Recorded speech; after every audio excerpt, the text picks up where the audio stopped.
Mic check 1 2 1 2. What's good, YouTube? It's your boy Tank be chopping, and I'm back with another haircut tutorial.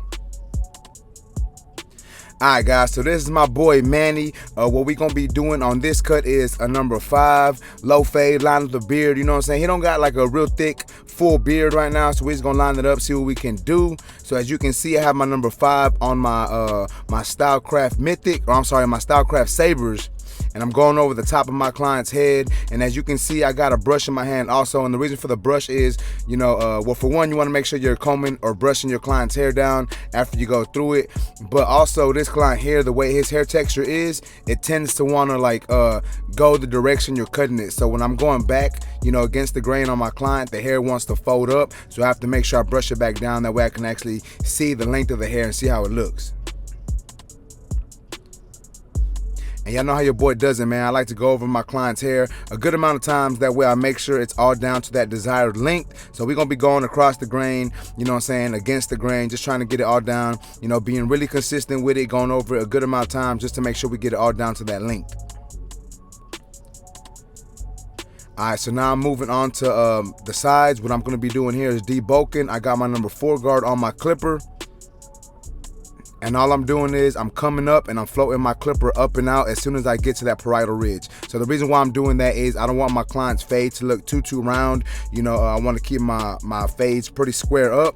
So I use the 4 to debulk, but the closer I got to that parietal ridge, I make sure I was floating my clipper up and away using the flick out motion. That way it also makes it easier for me to fade into the top. So as you can see here, what I'm doing is I'm balding out my client. I have my Low Pro FX trimmer, this right here is probably going to be one of the best trimmers to release next year. I really like it a lot. And anyways, now I'm going in with my Babyliss FX3 shaver.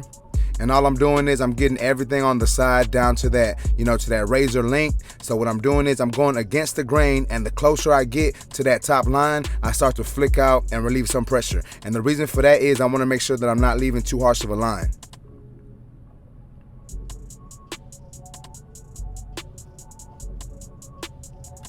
Alright, so now we're going to actually start doing some fade work. I have my 1.5 guard, my 1.5 guard on my clipper. These are the Babyliss guards. Once again, guys, I think these guards are like super clutch, super dope. Right now, they're currently my favorite go-to guards. So what I'm doing is I'm coming up halfway between my initial bald guideline and the parietal ridge with that 1.5 guard. And as you can see, I'm still following that same shape that I created with the bald guideline. And also I'm using a flick out motion. That way it doesn't leave too harsh of a line. And now I'm going in with my clipper all the way open, setting in another guideline. And I'm still making sure that I use a slight flick out motion. And I want to make sure that I'm following that same shape that I did previously with the bald trimmers. That way, my fade keeps that same shape all the way through the top. And as you can see, we're going to be going over this a good amount of time. Once again, guys, just trying to be really consistent with it and make sure we get a nice blend. Alright, so now I'm going to be attacking the top of this fade. So I'm going in with my number 3 guard lever open. And I'm coming right below what I did with my number 4 guard. And as you can see, I'm flicking at that line, floating that clipper. I just closed my lever. I'm coming right below what I just did. And as you can see, his hair is starting to curl up every time I go over it. So that's what I was saying earlier. I want to make sure I keep a brush or a comb in my hand. That way I can continue to brush or comb my client's hair down. That way I can actually see what's going on.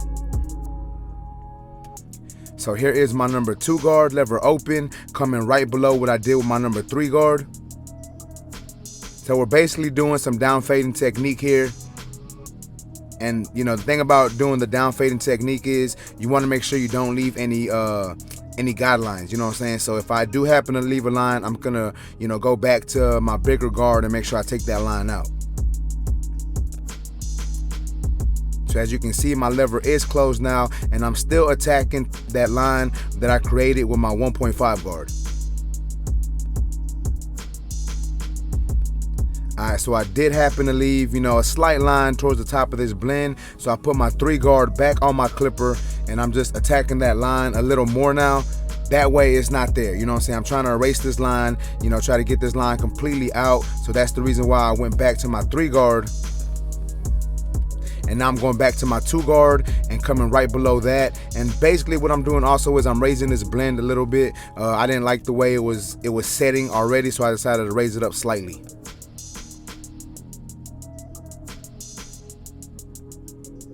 So here is my 1.5 guard. My lever is all the way open, and I'm coming right below what I did with that 2 guard. And there's still gonna be some discrepancies, you know what I'm saying? We're gonna come back later on and detail it when it's needed. But right now I'm just trying to go through some of my steps and try to get this blend for the most part done, and then we'll just come back and detail later.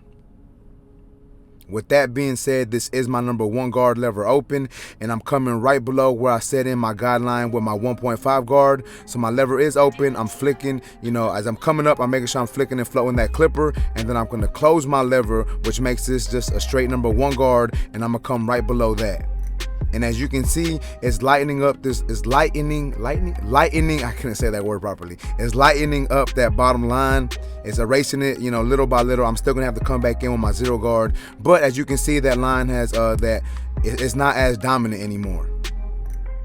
So here is my 0 guard or my 1/16 guard. I'm going in with my lever halfway open, and as you can see, I'm just flicking at that line, and it's erasing this line even more. And then once I close this lever all the way, for the most part, it's gonna get rid of that line. And as you can see, I am using the corner of my blade a lot, and the reason why I'm doing that is I want to be just slightly more precise with what I'm doing. And when you use the corner of your blade, you're only using like 2 or 3 teeth, so it's a little more precise.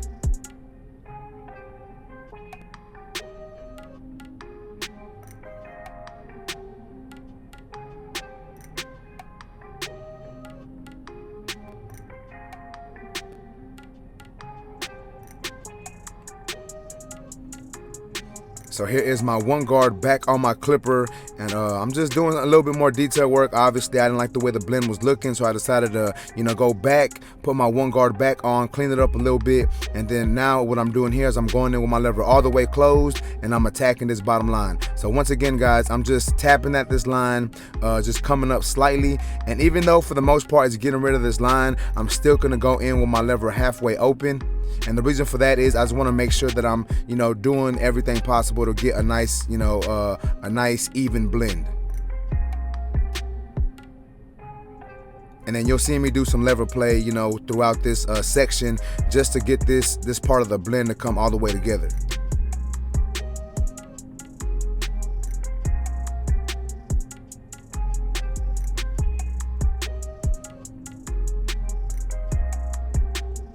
So this is a slightly different technique that I'm doing here. I normally do a different technique, but I've been doing this technique a good, you know, for a couple videos here on YouTube, guys. And the reason why, once again, is I just want to give y'all a different type of content so y'all can stay rocking with your boy, stay interested, and stay learning. Now I'm going in with those Babyliss Low Pro FX trimmers, and what I'm doing is I'm taking away that bottom line completely.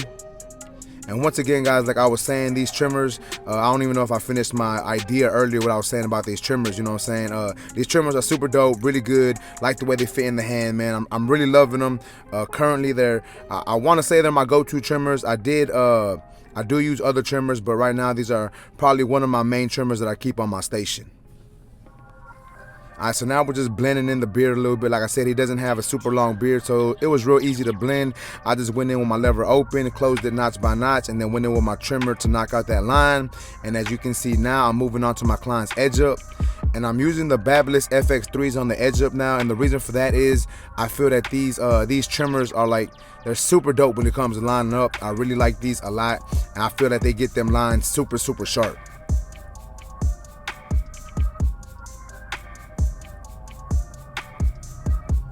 So you're gonna see it right here when I'm lining up my client. It's gonna leave a nice line on the beard. Even though his beard is, you know, not like a full beard, you're gonna see like a super crisp line on it.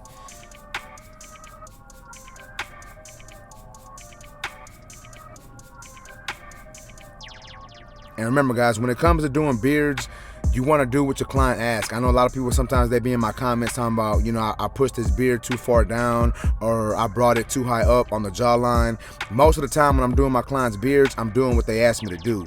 So as you can see here, guys, that's like a super crisp line right there. Like, I don't know, man. I just think these trimmers are super dope when it comes to lining up. But like I was saying, guys, you want to make sure you do what the client does. Obviously, you do want to give your professional opinion, but if they want their beard a certain way, 9 times out of 10, I tend to do it that way unless I really think it will look better, a different way. So what I'm doing now, guys, I'm just going back in and I'm detailing my client's haircut. Y'all know how I do, guys. Once I set in that edge up, I go back in and detail because it helps me see some discrepancies, and I just got to go back in and clean all that up. So now we're moving on to the opposite side of my client's haircut. We're going to be doing the same exact steps that we did on the left side. We're going to do to the right side. So what I'm doing here is I'm going in with my 1.5 guard, going halfway up into the section. And then I'm going to start fading down just to get this line, cleaned up a little more. I'm going to try to erase it as much as I can. And then I'm going to set in another guideline with my clipper open and then go from there.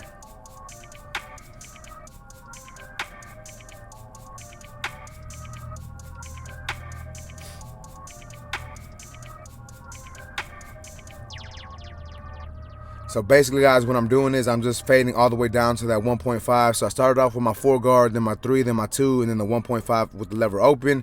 And now I'm going in with just my lever open, no guard on my clipper, setting in the guideline. Now this is my 1 guard lever open. And then I'm going to close my lever. And as y'all can see, it's getting rid of this line. However, I'm still going to have to go on with my 0 guard or my 1/16 guard just to take that blend to the next level, you know what I'm saying? So this is me with my 0 guard. Just attacking that line, erasing that line little by little, trying to make this fade look a little more blurrier, a little more pristine, you know what I'm saying? I'm just trying to make this blend look good. Let's go. And remember, guys, you can go back to any guard that you need. So just because you do your steps, that doesn't mean you have to be done. You can go back in with whatever guard you feel is needed to make that blend look better. And sometimes the best thing to do is just go through your steps one more time. You know what I'm saying? Like sometimes I do that and it just helps me get that blend to look even better. And I just do that. So I'm not saying you have to do it or you have to do it for every haircut, but certain clients who have like thicker hair or denser hair, I just go through my steps. Like I'll go up through my steps and then come backwards down through my steps. I hope that makes sense.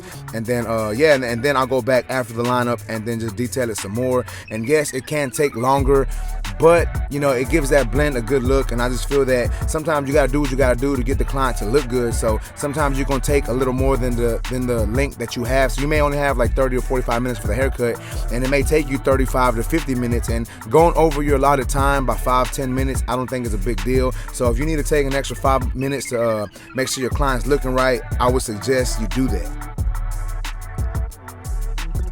All right, so as you can see, your boy is lining up the opposite side of my client's head. And once again, I am using my Babyliss FX3s, and they just hitting like lasers, you know what I'm saying? They working.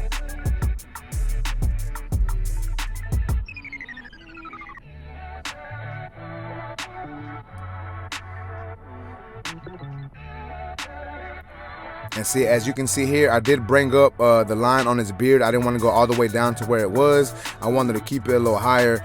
And like I said earlier, guys, even though I want to do what my client says, I still wanted it to be a little fuller because he has some bald spots that he wants his beard to come right below. So I made sure I did that, but at the same time, I wanted to make it look full. So, we talked about it, and we came to an agreement in between both of the areas where I was talking about and he was talking about. And I am going to add a little bit of enhancements on his haircut and on his beard. I normally don't add any enhancements, but due to the fact that we were letting the beard look a little fuller, I decided to add some enhancements.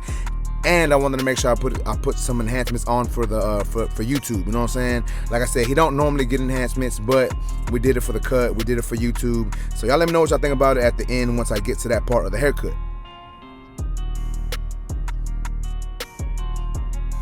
Alright, so here I am doing the razor work, and all I'm doing is going over everything I do with my trimmers. I'm going over with that blade, making sure them lines are nice and crisp.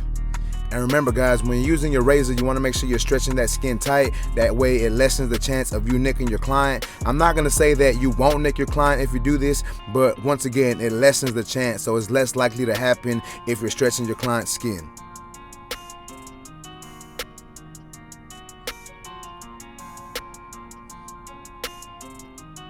Especially when it comes like doing the mustache and the inner goatee area. You really got to stretch that skin, guys. I know a lot of barbers don't even like to use the razor blade in that area. Sometimes I'll go over it with the shaver first and then come back with the razor blade. It's all about personal preference, you know what I'm saying? And you got to do what you got to do. Once again, you got to do what you got to do to make sure the cut comes out right. So I do use the blade on the inner goatee and on the mustache on most of my clients. There is some clients that I don't because it's either too thick or the way they line it up, I can't fit the actual blade in there. So I'll just hit it with the razor. But that's just, I take that on a case-by-case basis, you know what I'm saying?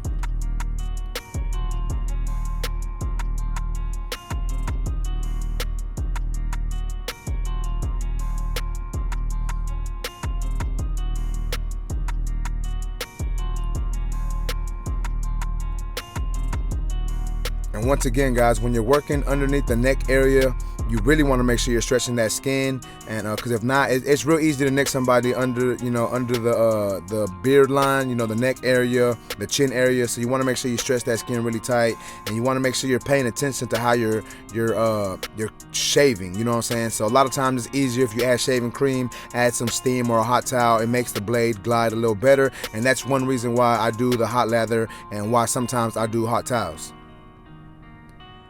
All right, so now I'm going over my client's lineup with my enhancements. I don't know what I was thinking. Well, actually, I do know something popped up on my phone because I'm doing this voiceover on my phone, so I was trying to read it. But anyways, I'm adding these enhancements onto my client. As you can see, I'm just spraying a little bit to where it makes these lines look sharper, but to where it doesn't look too fake.